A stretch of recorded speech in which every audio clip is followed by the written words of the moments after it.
Welcome to the funnel effect. आज हम गोता लगा रहे हैं गूगल के बर्ट मॉडल की दुनिया में। आपने इसका नाम जरूर सुना होगा। ये नेचुरल लैंग्वेज प्रोसेसिंग यानी एनएलपी में एक बहुत बहुत बड़ा प्लेयर है। हमारे पास आज चर्चा के लिए एनवीडिया ग्लॉसरी से कुछ दिलचस्प जानकारी है जो बताती है कि बर्ट क्या है और क्यों ये टेक्नोलॉजी की दुनिया में इतना अहम माना जाता है। बिल्कुल। आज हमारा फोकस रहेगा बर्ट की कोर वर्किंग को समझने पर, ये जानने पर कि इसने अपने से पहले आए मॉडल्स के मुकाबले क्या अलग किया और टेक्नोलॉजी के साथ साथ हमारी डे टू डे लाइफ पर इसका क्या इम्पैक्ट पड़ा है। एसेंशियली इसने मशीनों के भाषा समझने के अंदाज को कैसे रीशेप किया है वो देखेंगे। राइट। तो चलिए शुरू करते हैं इस एक्सप्लोरेशन को। आखिर ये बर्ट भला क्या है?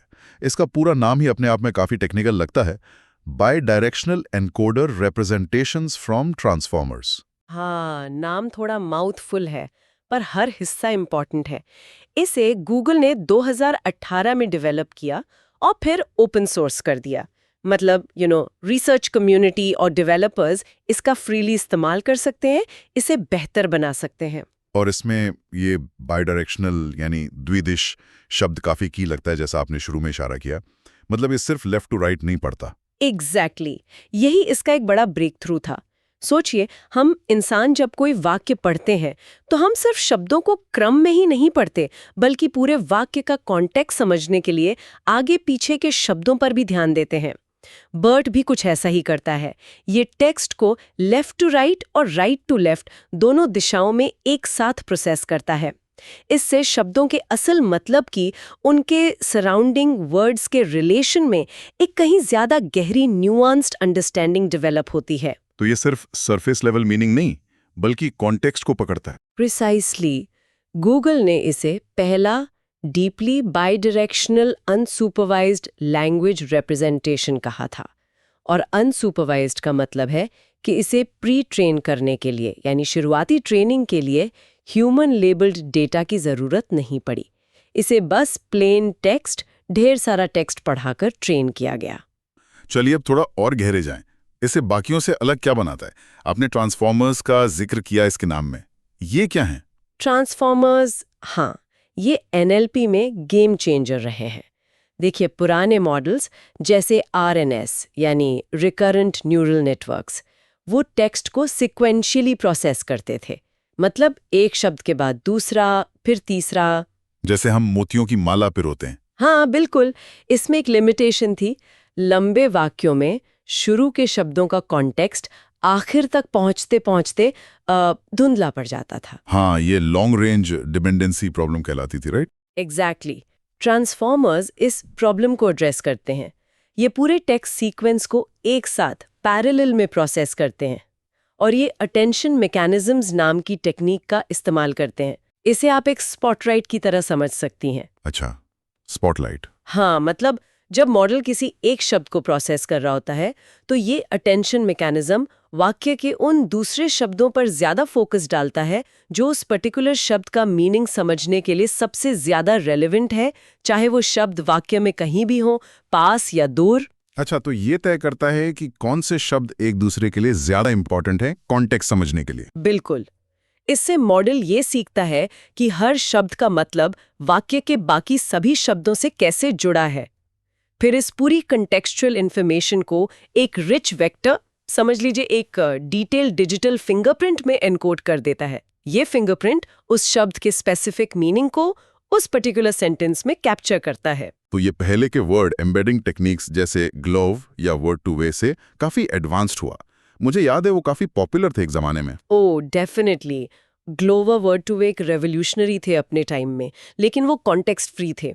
जैसे बैंक शब्द का रिप्रेजेंटेशन हमेशा एक ही रहता था, चाहे आप रिवर बैंक की बात कर रहे हो या फाइनेंशियल बैंक की। हाँ, मॉडल को समझ नहीं आता था कि कौन सा बैंक। सही कहा। मॉडल को वाक्य देखकर मतलब डिफरेंशिएट करना नहीं आता था।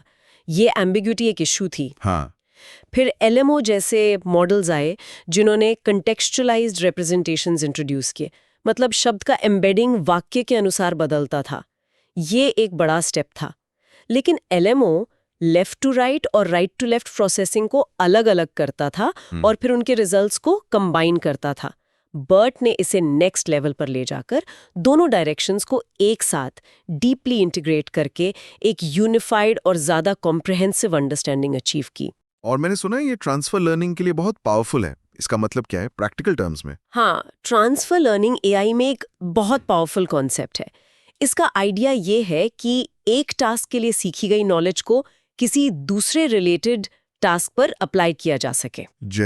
जैसे अगर आपने साइकिल चलाना सीख लिया है तो मोटर बाइक सीखना थोड़ा आसान हो जाता है क्योंकि बैलेंस और स्टीयरिंग के बेसिक्स ट्रांसफर हो जाते हैं। Make sense. तो बर्ट की केस में ये कैसे होता है? बर्ट के डिजाइन की खूबी ये है कि इसके ज्यादातर पैरामीटर्स मतलब मॉडल के इंटरनल सेटिंग्स वो हाई क्वालिटी कंटेक्सचुअलाइज्ड वर्ड एम्बेडिंग्स बनाने पर फोकस करते हैं। इसे बहुत बड़े डेटा सेट्स पर सेल्फ सुपरवाइज्ड तरीके से ट्रेन किया जाता है। सेल्फ सुपरवाइज्ड मतलब ह्यूमन एनोटेशन की जरूरत नहीं। टास्क्स होते हैं जैसे वाक्य में कुछ वर्ड्स को छुपा देना मतलब मास्क कर देना और मॉडल को उन्हें प्रिडिक्ट करने को कहना। अच्छा। इसके लिए विकी टेक्स्ट और बुक कॉर्पस जैसे विशाल अनलेबल्ड डेटा सेट्स इस्तेमाल हुए जिनमें सोर्स के मुताबिक 3.3 बिलियन से ज्यादा वर्ड्स थे। सोचिए जरा, इतना text. Wow, 3.3 billion words, that's incredible scale. वो तो बहुत ही ज्यादा है। इंडीड। इस मैसिव प्री ट्रेनिंग से बर्ट भाषा की स्ट्रक्चर, ग्रामर और वर्ल्ड नॉलेज का एक बहुत सॉलिड फाउंडेशन बना लेता है। अच्छा। अब अगर आपको इसे किसी स्पेसिफिक टास्क के लिए यूज करना है, मान लीजिए सेंटिमेंट एनालिसिस मतलब टेक्स्ट पॉजिटिव है या नेगेटिव ये पता लगाना, या क्वेश्चन आंसरिंग, हाँ। तो आपको पूरे मॉडल को स्क्रैच से ट्रेन करने की जरूरत नहीं। आप बस इस प्री ट्रेन बर्ट मॉडल को लेते हैं, उसकी फाइनल लेयर को अपने टास्क के हिसाब से मॉडिफाई करते हैं और फिर थोड़े से टास्क स्पेसिफिक लेबल डेटा पर उसे फाइन ट्यून कर लेते हैं। मतलब हेवी लिफ्टिंग पहले हो चुकी है, डेवलपर्स को बस थोड़ी ट्यूनिंग करनी है। एग्जैक्टली। ये डेवलपमेंट प्रोसेस को बहुत फास्ट और एफिशिएंट बना देता है। State of the art results पाने के लिए आपको खुद अरबों शब्दों का डेटा इकट्ठा करके मॉडल ट्रेन करने की जरूरत नहीं। ये वाकई दिलचस्प है। क्या कोई सिंपल एग्जाम्पल है जो दिखाता हो कि ये कॉन्टेक्सचुअल अंडरस्टैंडिंग कैसे काम करती है? जरूर। सॉस में एक अच्छा उदाहरण दिया गया है।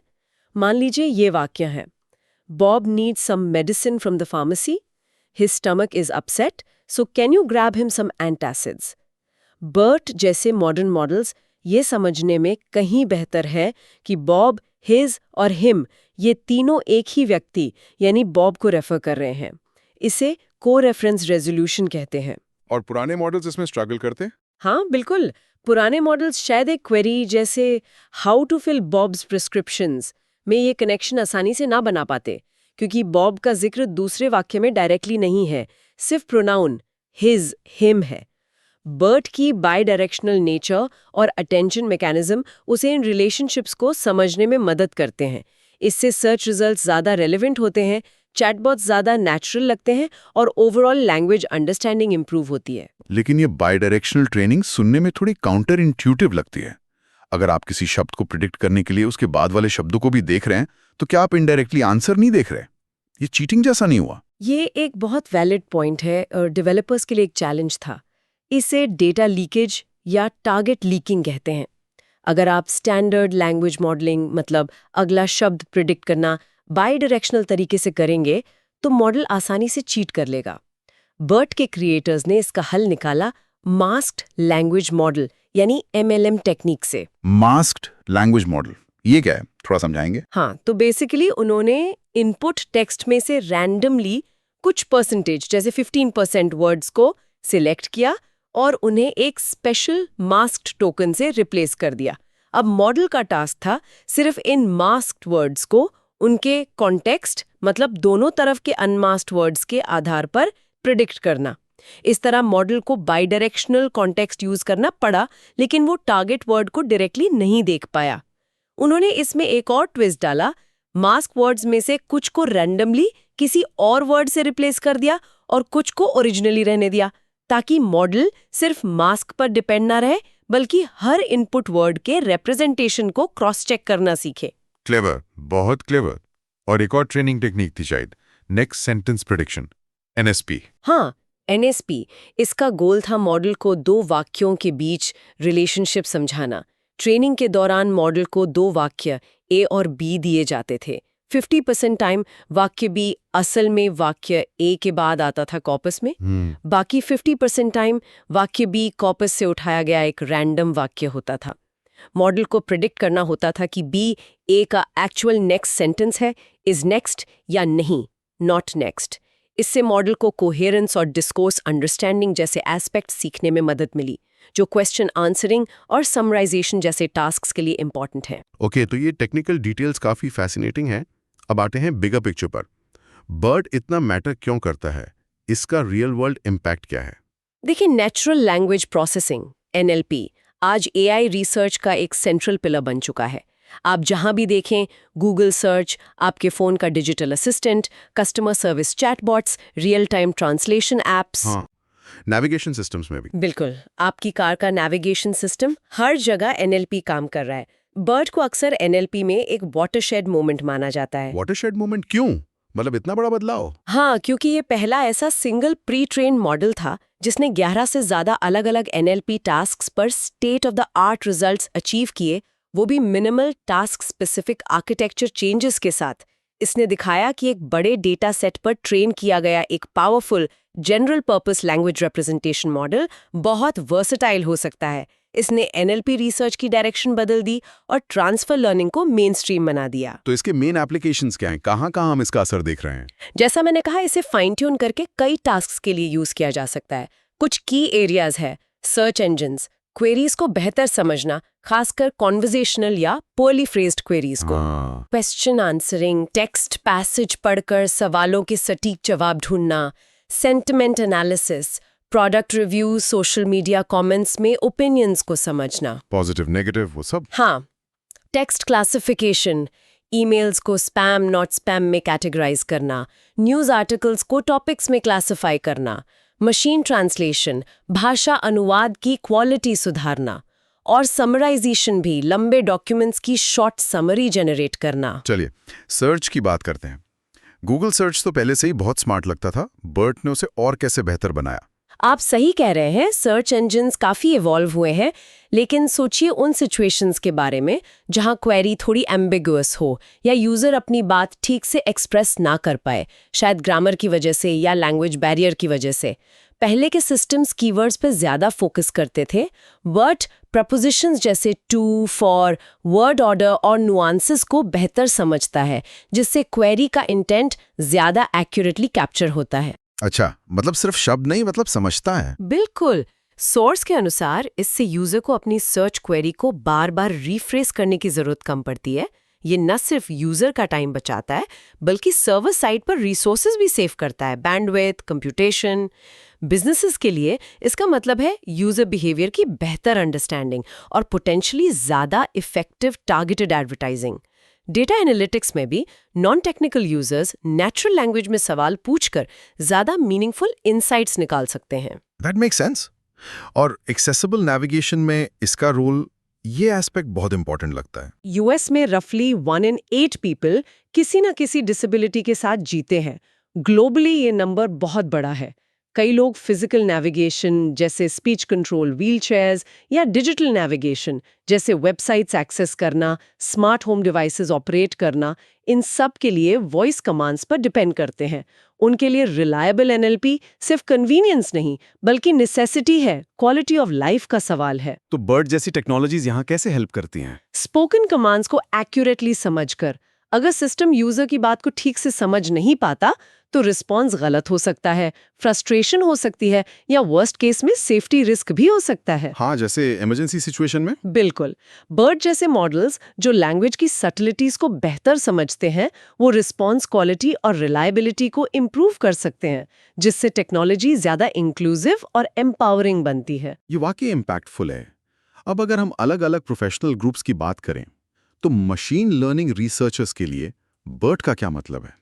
रिसर्चर्स के लिए बर्ड का आना वैसा ही था जैसा 2012 में कंप्यूटर विजन के लिए एलेक्सनेट का आना था।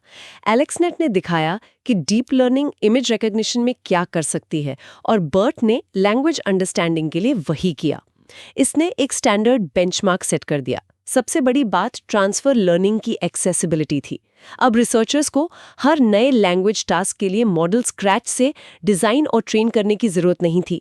वो प्री ट्रेन्ड BERT को लेकर उसे अपने स्पेसिफिक प्रॉब्लम के लिए फाइन ट्यून कर सकते थे, चाहे वो लीगल टेक्स्ट एनालिसिस हो, मेडिकल डॉक्यूमेंट अंडरस्टैंडिंग हो या कुछ और। तो मतलब इसने इनोवेशन को स्पीड अप किया। डेफिनेटली इसने रिसर्चर्स को हायर लेवल प्रॉब्लम्स पर फोकस करने का मौका दिया। BERT पर बेस्ड नए मॉडल्स जैसे रॉबर्टा, एल्बर्ट, इलेक्ट्रा लगातार state of the art results push कर रहे हैं। सोर्स में मेंशन्स था कि इसके पब्लिकेशन के कुछ ही समय में 8000 से ज्यादा साइटेशंस थे, जो एकेडमिक वर्ल्ड में इसके मैसिव इन्फ्लुएंस को दिखाता है। और सॉफ्टवेयर डेवलपर्स के लिए क्या अब हर डेवलपर को NLP एक्सपर्ट बनना पड़ेगा इसे यूज करने के लिए? बिल्कुल नहीं, और यही इसकी खूबसूरती है। BERT और उसके बाद आए प्री ट्रेन्ड मॉडल्स ने state of the art NLP को डेमोक्रेटाइज कर दिया है। हगिंग फेस जैसी कंपनीज और ओपन सोर्स लाइब्रेरीज की वजह से प्री ट्रेन्ड मॉडल्स जैसे BERT को डाउनलोड करना और अपने एप्लीकेशन में इंटीग्रेट करना बहुत आसान हो गया है। एक डेवलपर जिसे शायद डीप लर्निंग की बहुत डीप नॉलेज न भी हो, वो कुछ लाइंस ऑफ कोड लिखकर पावरफुल लैंग्वेज अंडरस्टैंडिंग कैपेबिलिटीज अपनी ऐप में ऐड कर सकता है। तो एंट्री बैरियर काफी कम हो गया। सिग्निफिकेंटली। अब एडवांस्ड NLP फीचर्स ऐड करना सिर्फ बड़ी टेक कंपनीज की रिसर्च लैब्स तक सीमित नहीं रह गया है। स्टार्टअप्स और इंडिविजुअल डेवलपर्स भी cutting edge language models leverage कर सकते हैं। इसने इनोवेशन के लिए नए दरवाजे खोले हैं। जाहिर है ये सब जादू बिना पावरफुल हार्डवेयर की नहीं चल सकता। इतने बड़े मॉडल्स, अरबों पैरामीटर्स, या GPUs मतलब ग्राफिक्स प्रोसेसिंग यूनिट्स का क्या रोल है? आप बिल्कुल पॉइंट पर हैं। कॉन्वर्सेशनल AI, मशीनों के साथ नेचुरल ह्यूमन इंटरैक्शन, ये इंटेलिजेंट सिस्टम्स का होली ग्रेल रहा है। कंप्यूटर्स को लैंग्वेज की बारीकियां सिखाना बहुत चैलेंजिंग है। मॉडर्न AI टेक्निक्स, खासकर डीप लर्निंग और ट्रांसफॉर्मर्स ने इसमें ब्रेक थ्रू इनेबल किया है। लेकिन इन मॉडल्स को ट्रेन करने के लिए मैसिव कंप्यूटेशनल पावर चाहिए, और यही GPU सीन में आते हैं। तो बिना GPUs के BERT जैसे मॉडल्स पॉसिबल नहीं थे? प्रैक्टिकली नहीं। BERT पेस में 110 मिलियन पैरामीटर्स, BERT लार्ज में 340 मिलियन, और मेगाट्रॉन BERT जैसे मॉडल्स में तो बिलियंस ऑफ पैरामीटर्स होते हैं।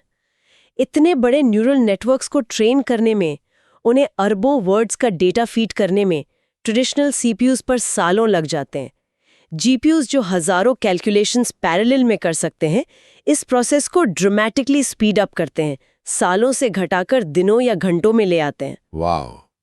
ट्रेनिंग प्रोसेस इनहेरेंटली पैरेललाइजेबल होती है। डेटा को बैचेस में प्रोसेस किया जा सकता है, मॉडल के पार्ट्स को अलग अलग GPUs पर डिस्ट्रीब्यूट किया जा सकता है।